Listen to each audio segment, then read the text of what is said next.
नमस्ते दर्शकवृन्द, त्यसलाई हामी माउन्ट एभरेस्ट टेलिभिजनको YouTube channel Mount Everest channel मार्फत प्रसारणमा आएका छौँ। आज पनि हामी सदाको जस्तै गरी विविध विषयमा छलफल गर्नका लागि उपस्थित भइसकेका छौँ। मसँग सदाको जस्तै गरी डाक्टर पूर्ण कडेल क्यानाडाबाट हुनुहुन्छ र डाक्टर पूर्ण कडेलजीले आज हामीसँगका गेस्टहरूलाई जोड्दै हुनुहुन्छ। हामी यो लाइभ स्ट्रिम गरिरहेका छौँ। डाक्टर पूर्ण कडेलजी, यहाँलाई म स्वागत गर्न चाहन्छु। Namaste Basantaji. We are here with our guest Badar Saman and Rudy Pijeto. We have some technical problem and we are still waiting to solve the problem. Hey, Badar is here. Welcome, Badar. Hi, Purna. How are you doing? We are good. Hi, Badar. How are you? I'm good, Basanta. How are you keeping? Yes, it's good. Yeah. I'm preparing to welcome to Roddy. Okay. Kujeto too. Then we are going to discussing about our subject matter. Okay, got it. He's not reading this message, so I cannot disconnect and I will call him because I have sent in messenger his link. Yeah, please go ahead.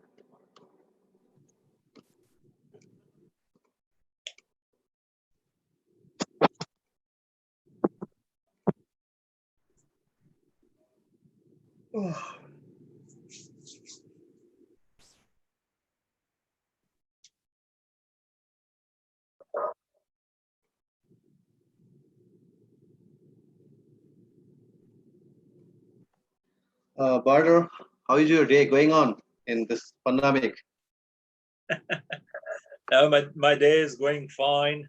It's been a regular day. So, us people in money management, there has been no break. Capital markets are working, stock markets are going on here in Canada, United States, as well as around the world. So that's keeping us busy. Okay. Now I'm going to start a regular show. Okay. Okay. Namaste and good evening, all my Mount Everest television regular viewer. Today we are discussing about after pandemic, what kind of crisis in financial and economics on global. Right now, I'm just welcoming again Dr. Purna Kadel too. Yeah, Dr. Purna, welcome again. Thank you very much, Basanta. Okay, today I have a very special guest, Badar Samim. Welcome to Mr. Badar, Mount Everest Television. This is a global Nepal talk. We are talking since last several weeks. We are talking with local, provincial, and federal official. Let me just welcome again MPP Rudy. Okay.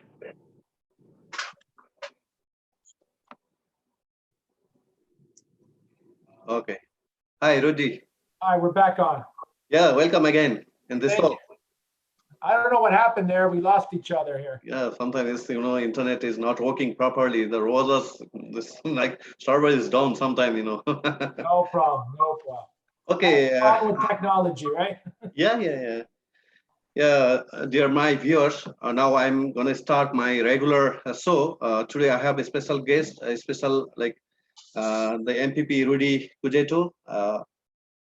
He's MPP in Mississauga lecture. Then I have a special guest, Badar Samim. I would like to welcome both of you again. Yeah.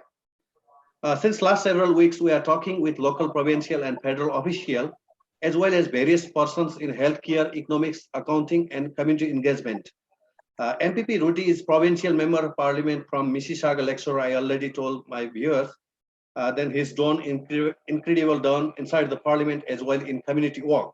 We have seen several community engagement of him in food distribution, boosting moral support to the health professional and all first responders as a team of Premier Dog Food of Ontario. Then after introduce about Rudy, I want to introduce myself for Badar Samim too. Badar Samim is the past chair of Brampton Board of Trade. He is also director of Canada-Turkey Business Council. He is also economic recovery team on Mayor Patrick Brown. Post COVID-19 pandemic, his business in money management. Then Dr. Puna Karnel is the president of Canada-Nepal Business Council and involved in export-import business between Canada and all. Especially is export also like Nepal and Canada business sector. We have major listeners of this program are Nepalese, Canadian, and as well as other people from different background in Canada. Once again, I would like to welcome all of you in this show. Thank you. Thank you.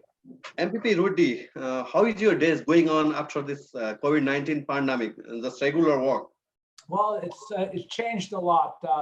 I've been pretty well located in my office or at home. And I've been lucky too, because I've been getting a lot of donations in food. And I've been I was blessed with receiving 77,000 pounds of chicken, which I had to get rid of real quickly because we needed fridges for it. And there were very few food banks that could take that much chicken.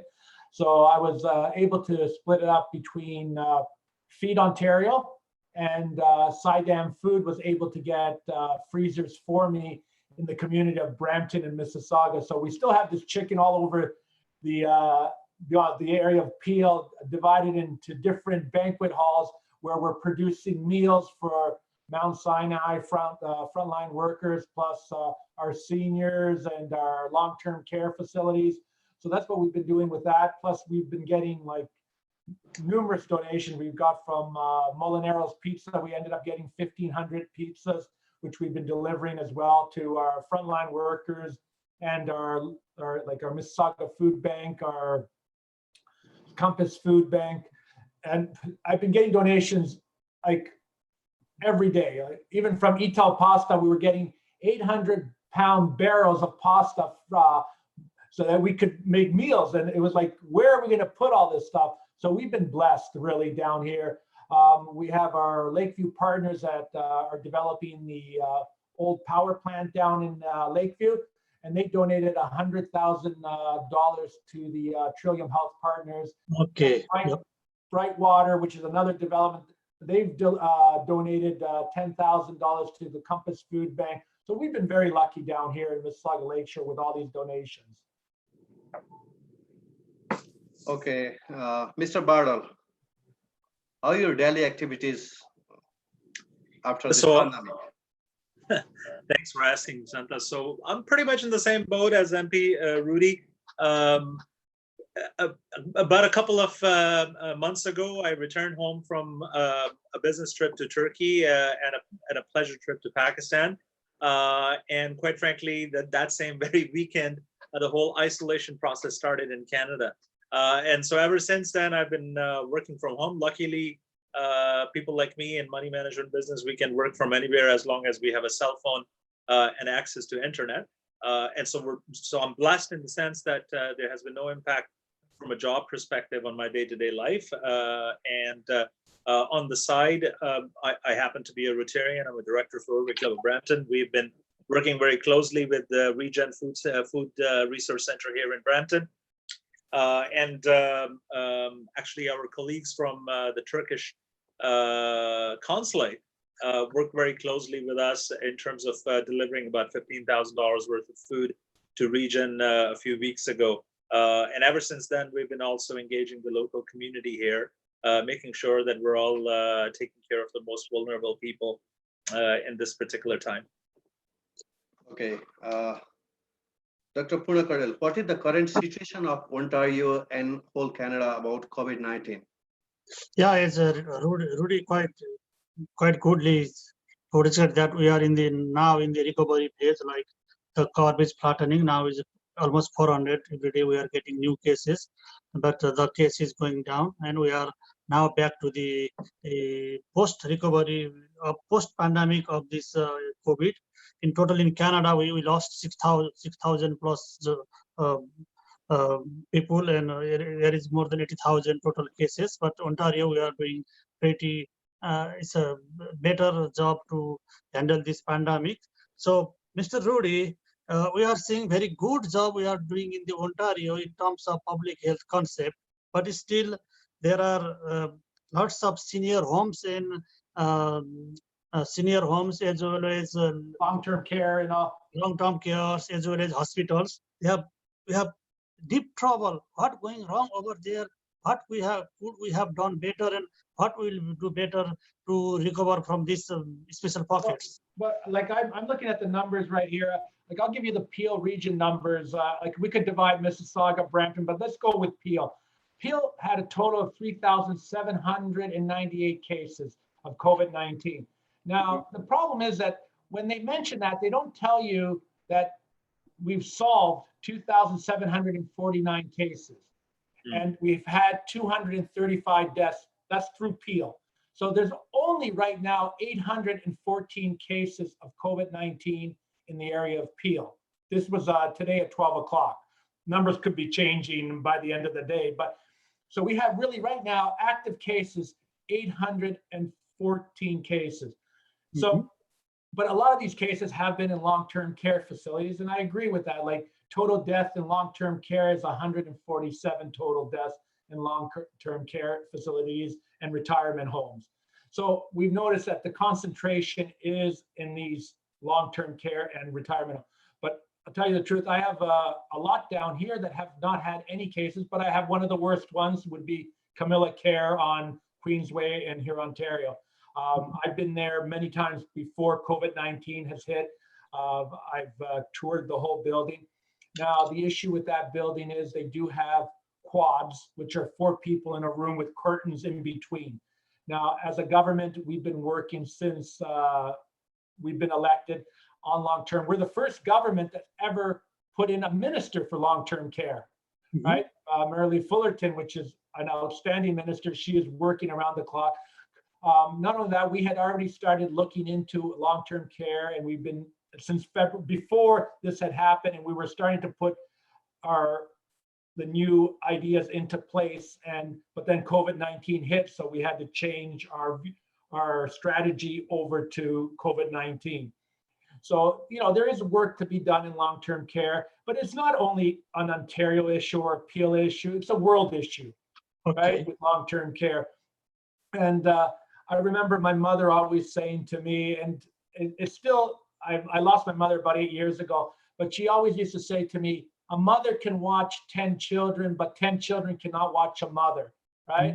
And that's why we need long-term care in Canada and around the world. So it's a different, we live in a different world that we do need long-term care, and our seniors have contributed a lot to this province, this country, and they should have the best standard of life that we can. Again, I will come back to you. Just Badar, you are more in money management or financial management.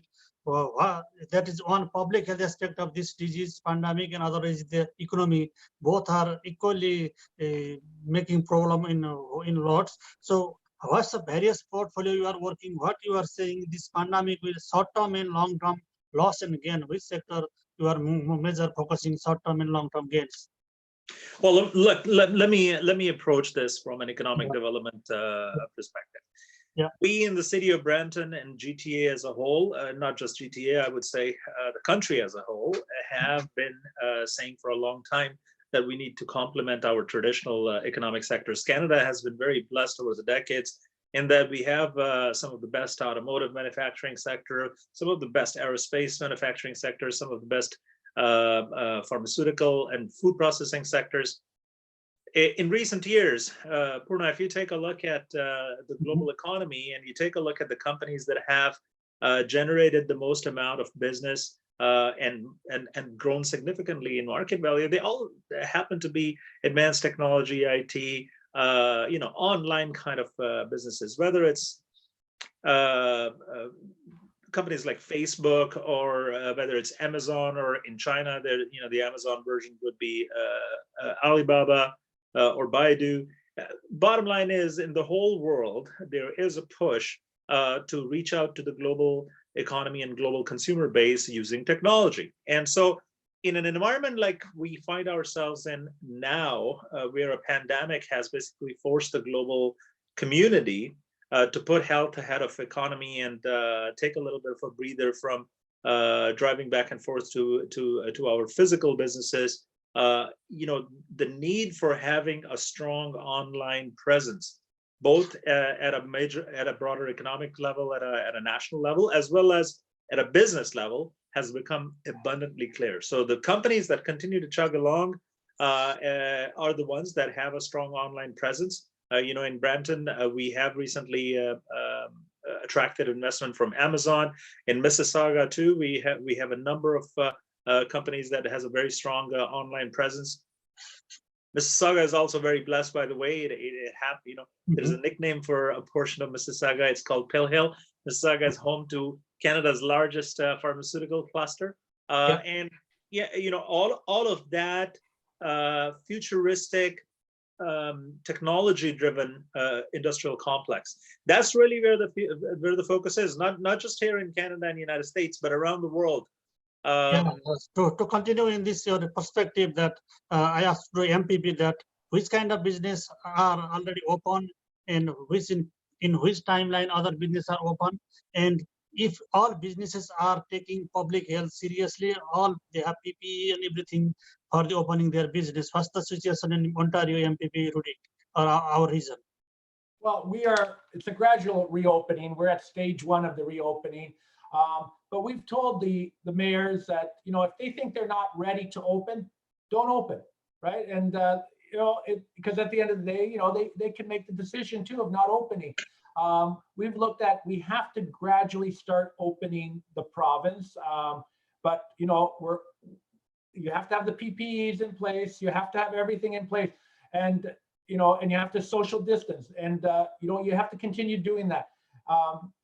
We have to start opening gradually. If we see there's an increase of COVID-19 happening, then we're going to close back down.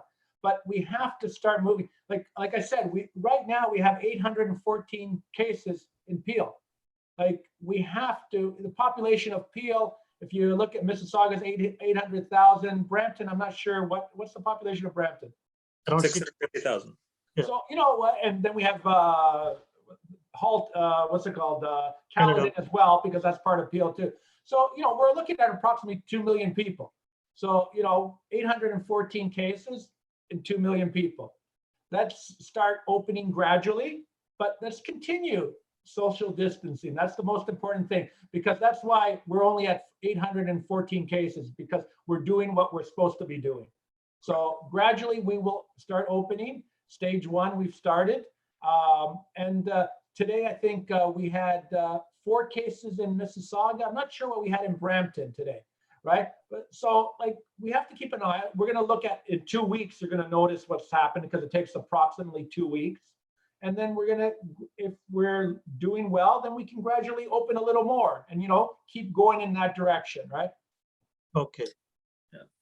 Okay, Mr. I don't know Karki, you are also director on Canada-Turkey Business Council. How bilateral trade and invest going in this pandemic? How will you see change in global trade after this COVID-19? Thanks for asking me that question. So, Canada has, quite frankly, always been a trading nation. We have a very small population, relatively small population, I should say, in global scheme of things, of about 36 million people right now. When you're that small in population base, it behooves you not to tap into bigger markets, bigger population bases, such as United States, such as Europe, as well as other G20 nations that are also bigger than us and are also showing promising economic fundamentals.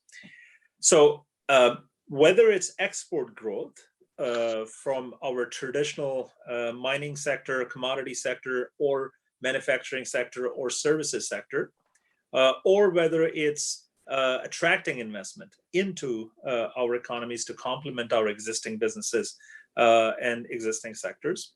One way or the other, international trade will continue to play a role in helping the Canadian economy retain its G7 status and continuing to grow.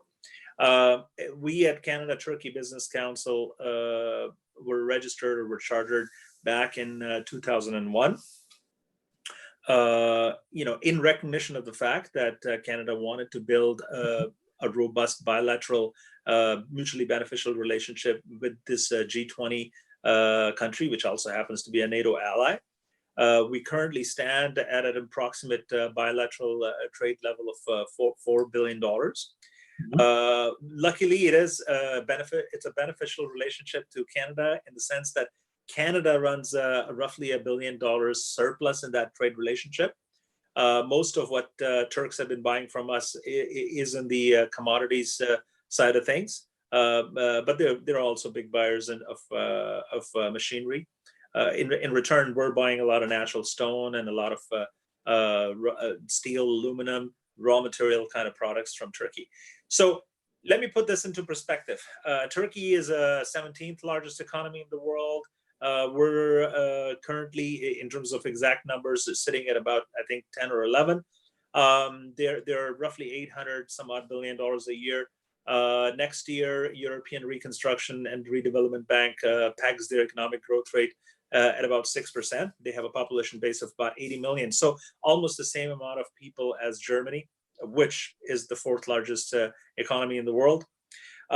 So Turkey does about $144 billion a year in bilateral trade with the European Union. And that should come as no surprise to any of us, in the sense that, if you take a look at the geography, we do almost $800 billion a year with the United States just because it's convenient.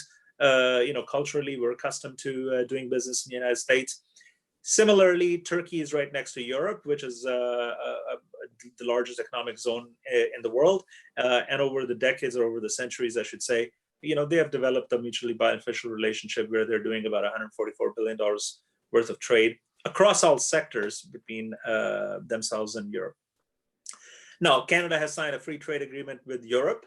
We have also signed what they call a JETCO agreement, Joint Economic Trade Committee agreement with Turkey as of last June.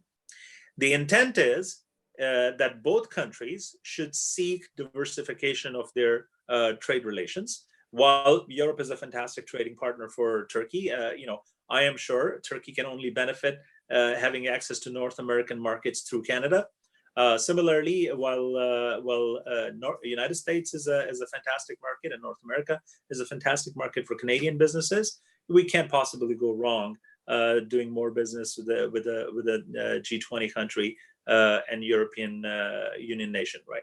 So in November last year, Purna, we actually took a trade mission to Turkey. So the way Canada-Turkey Business Council is structured, and for the benefit of your audience, let me tell you how trade councils work.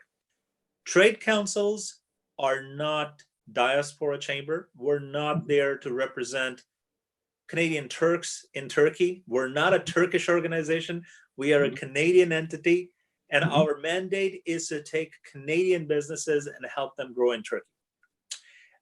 So we are sort of a bridge between the regional chambers that are represented within the Ontario Chamber of Commerce Network or Canadian Chamber of Commerce Network, and our counterparts in Turkey.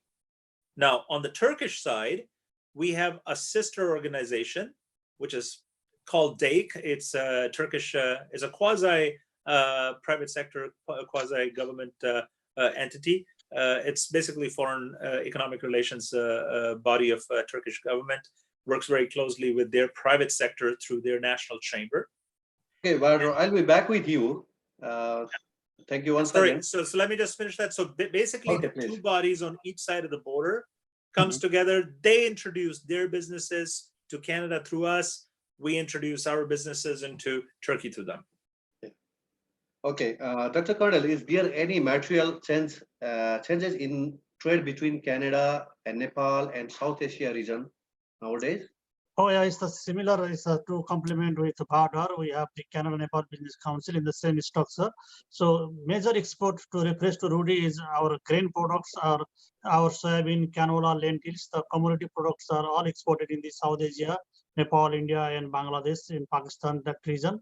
There is some disturbance in shipping and and there is some price fluctuation, very wild price fluctuation. So that make uncertain in business, and also there is some business restriction in India, and India also Nepal, and also Bangladesh, even commodities. So that is making harder, and we have to constant talk with this business council, constant talk with embassy in New Delhi, that looks like that region, and also in Nepal. So then we can continue our trade, because this trade relationship are built up very long time, but it will break very suddenly. So Canadian side, federal government and provincial government also keep eye after containing our public health. We also have to keep our eye.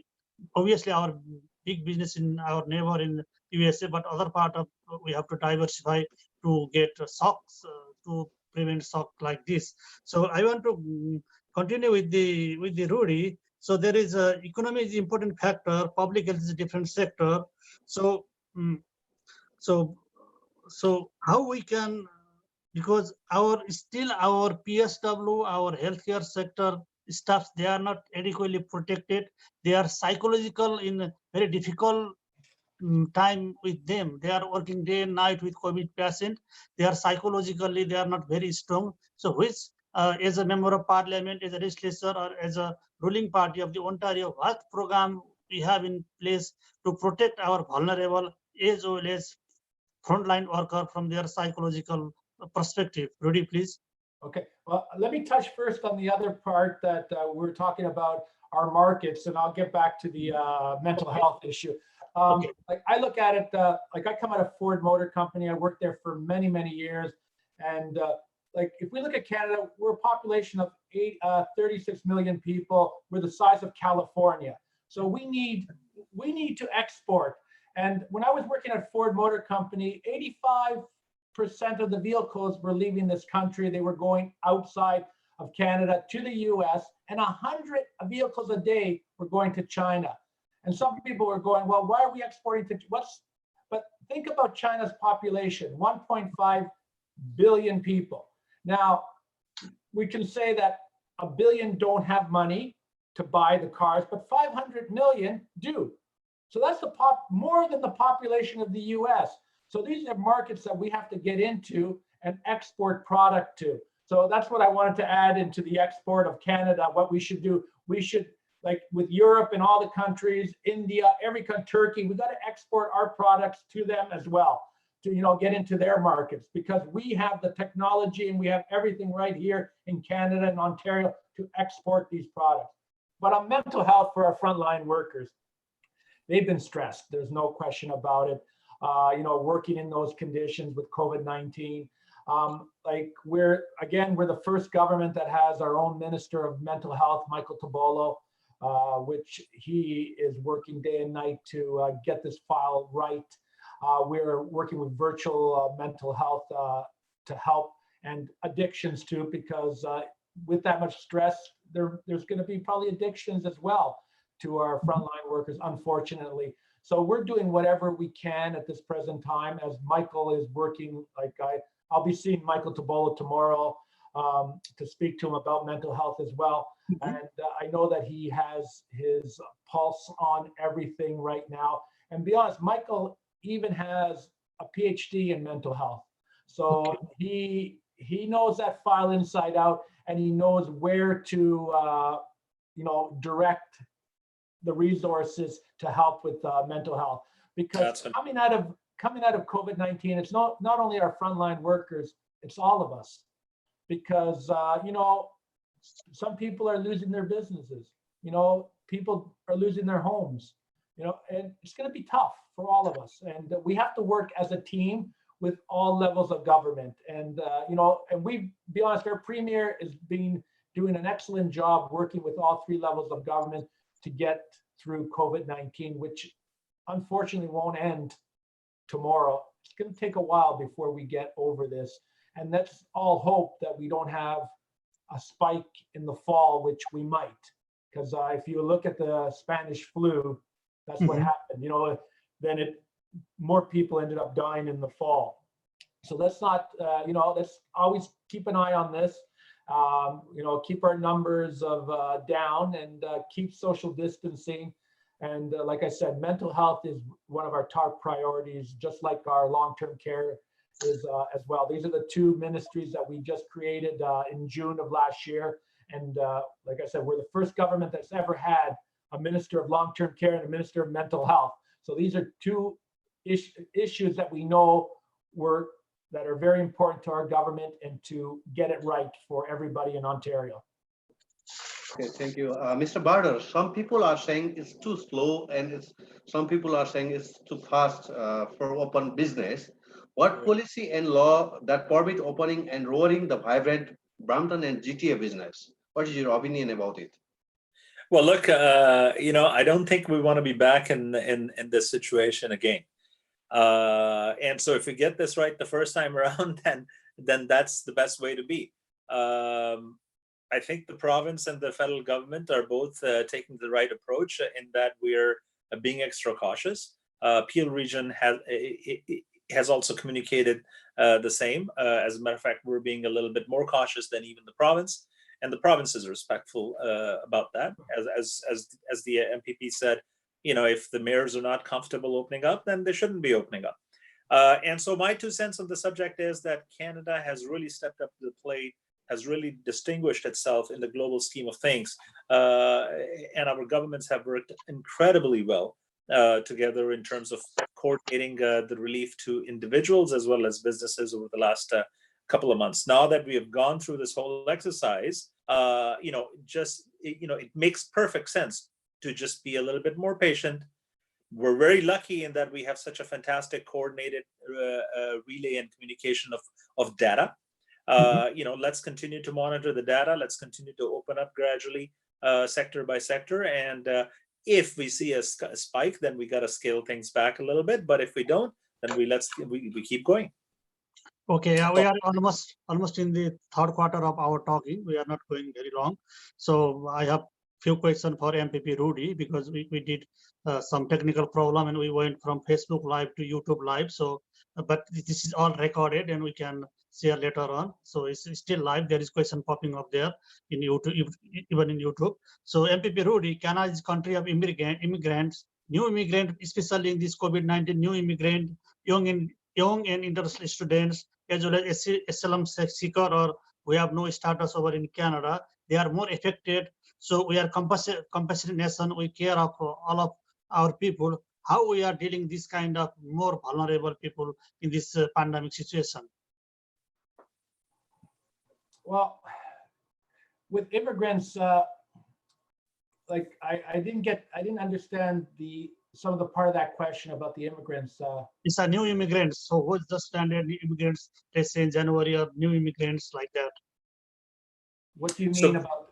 Go ahead. So new immigrants, they already has a job. They don't have any last year. They don't have job. Well, it's going to be difficult for them, and that's why there are federal programs that are helping them right now. Like like I said, it's difficult for everybody. I can't imagine, not having a paycheck coming in and not being able to find a job to go to work and bring money for your family for food and whatever. And that's why we've noticed that the food banks have increased. That people are going into food banks getting more food. That's why I've been helping a lot in the food banks, because I know that we have new immigrants that need that more than ever at this present time. It's going to be difficult. There's no question about it. I wish I had an answer for everything. I wouldn't be here if I had an answer for everything. Yeah. So we have to work very closely with our new immigrants and everybody across this province and country to get through this COVID-19. Like I said, we have to work very closely with them and try to do whatever we can to help everybody get through it. Yeah, to complement the MPP Rudy, just the Barder is also involved in these Rotary clubs, also in these other charity organization and food banks. So that most important program, are you reaching the most vulnerable who really need, they don't have plate end of the day, or we are reaching in middle of the people who they have some kind of government assets and also this kind of assets. Are you really reaching all vulnerable, all people who are in need, Barder? Or what will So I think the food banks are certainly there to help the most vulnerable, right? Yeah, the So most when we vulnerable. talk, yeah, so when we talk about Regeneration Resource Center or Knight's Table or other food banks in Brampton, and similarly, there's Eden Foods and a number of other food banks, food bank Mississauga in Mississauga. Those food banks are really there to serve people who have no other option besides going to a food bank and requesting food or other non-perishable items. Sorry, Rudy. Yeah, no problem. No, thank you. And I don't know if you know Vishal from Sidam Food Bank. He does a 24-hour, 7-day-a-week food bank. So if everybody needs anything, please call him. He's more than willing to help everybody across the Peel region. He's a gentleman, and I met him last year for Thanksgiving, and we hit it off so well that we've been working together through COVID-19. Like, he calls me today, I think he's called me 4 or 5 times telling me what he has to donate to a different food bank and whatever. So, if you ever need him, Sidam Food, Vishal, he's 24/7. Okay. And sorry, Purna, so just to build on that, when we got engaged with the Regeneration Resource Center here in Brampton, they had reached out to us about a month ago saying we're seeing about 400% increase on a weekly basis in the number of people that are walking in requesting food, right? So that was the situation they were in. And the concern at food banks is twofold. A, they're seeing a huge uptake in the number of guests that are coming up. And B, most of their donors tend to be small to medium-sized business owners or churchgoers. Well, churches are closed and a lot of small businesses are closed, right? So those small business owners in the church community itself might not be in a position to help those food banks out in a situation like this, right? So Rotary Club of Brampton ended up giving a grant of about $30,000, $10,000 a month to Regen. And then, as I said, we reached out to our colleagues at Turkish consulate. They were very gracious and also providing in-kind donation of food. We have since gone to Loblaws with the money we had raised through Rotary Club. Loblaws was very generous in that they gave us a 25% discount on purchasing gift cards to be used at Loblaw stores to purchase food, no frills, for instance, right? So basically, they matched another 25% to the money we had raised through Rotary. So all in all, whether it's the large businesses like Loblaws, whether it's service clubs like Rotary Club, whether it's our international partners, everybody has shown a kindred spirit of coming together and helping the most vulnerable out in these circumstances. That is It's like the Premier says, the Ontario spirit is live and well, right? It's 100%. unbelievable the people that are reaching out to give, 100%. Yeah, we agree. And to add this, even our Nepalese community, we started to fundraise initially. We started to support the Nepalese community, but later on we reached the all community. We are in the fabric of this Canadian community. Our non-resident Nepalese association, Helping Hand Without Border, and so many other organizations, all vulnerable students. Even in Barrie, Sudbury, and other places, we are reached there, and we are supporting there. So finally, to conclude our meeting in 1 or 2 minutes, 2 questions. Our always problem with Rudy is economic problem. There is settle up, and auto insurance is always there is a very hard hitting question. Even in this pandemic, we are not deprived any auto insurance. Basically, Brampton and Mississauga is one of the largest in this country. So any kind of, let's say this 10% they are giving, but that is not very sufficient. Can you pass any legislation that the residents can better off in the auto insurance in coming months? But the insurance companies have been told to give a deduction to their clients, and most of them have. But you have to ask them, and you know how I don't want anyone to get out there on this, but but you gotta but there is a deduction that they're giving. But what some people have even done that I know, if you have 2 cars, they put one on fire and theft because they're not driving it at this present time so that will save them whatever a month that they would be paying because they took off collision on their vehicle and they just have fire and theft because they're not driving that vehicle. So that's something that people can do as well during this time, right? Okay, thank you, MPP Rudy. Mr. Barder, we are just going to finishing our show. If you have any message to Ontarians and Brampton residents, you can convey. Oh, well, so as a director for Canada-Turkey Business Council, I would like to say that, don't wait for things to completely get normalized, because that might take a little bit of time. Do explore business opportunities using online technologies. There are a number of companies, Canadian as well as international, that are in the business of taking your business practice or service practice online. We at Canada-Turkey Business Council are more than happy to reach out to stakeholders in Turkey if businesses in Mississauga or Brampton need an introduction in terms of exporting their product or service and exploring that market. Our trade commissioner services in Turkey are standing on the standby to help us out. We are working on doing webinars, online webinars broken down by sectors in partnership with both the provincial Ministry of Economic Development and Trade. As a matter of fact, Rudy, on the 28th of May, Ministry of Economic Development and Trade is doing a webinar focusing on cybersecurity, bringing stakeholders between Ontario and Turkey together. Mm-hmm. Similarly, we'll be organizing other webinars focusing on different sectors in partnership with Canadian Trade Commissioner Services, the EDC, and our chamber partners in days ahead. Okay, thank you. MPP Rudy, what is your message to our viewers, listener, and especially for Nepalese community and all Ontarians, and especially your election region? What is your message? Okay, I'll tell you, as we start reopening this province of Ontario gradually, we still have to do our part, like stay apart, wear our PPEs, where you have to wear your PPEs if you're too close to somebody, and always be aware of your surroundings when there are people very close to you. But we are starting to open up. Like I said, let's keep doing what we're doing because it is working. That we noticed with the numbers that we have. We've have right now pending 814 cases in Peel. So it looks like we are doing what we're supposed to do, keeping our numbers down and start opening gradually like we're doing, but do our part, stay apart.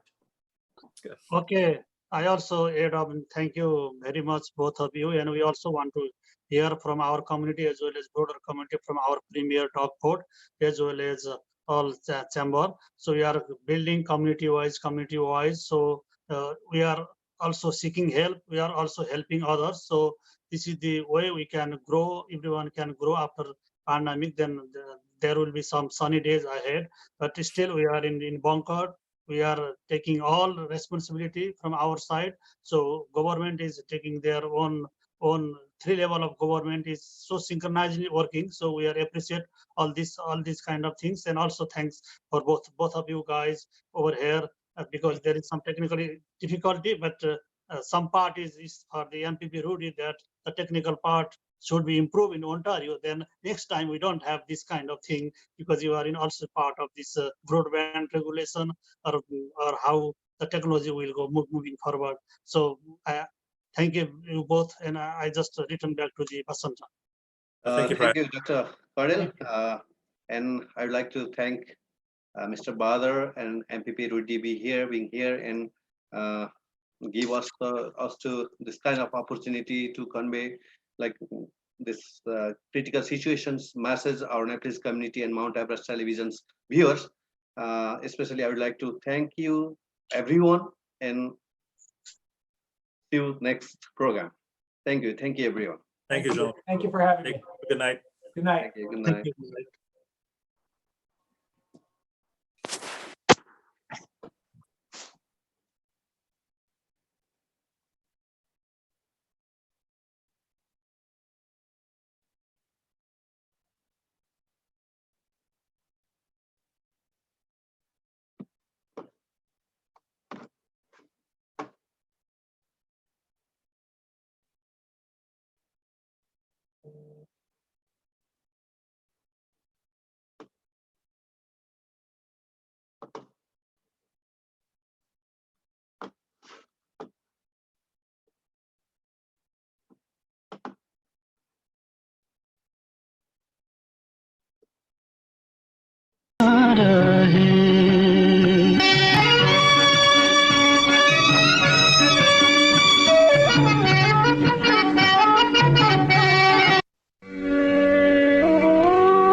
नेपालै नरहे उचाइ हाम्रो जुलुस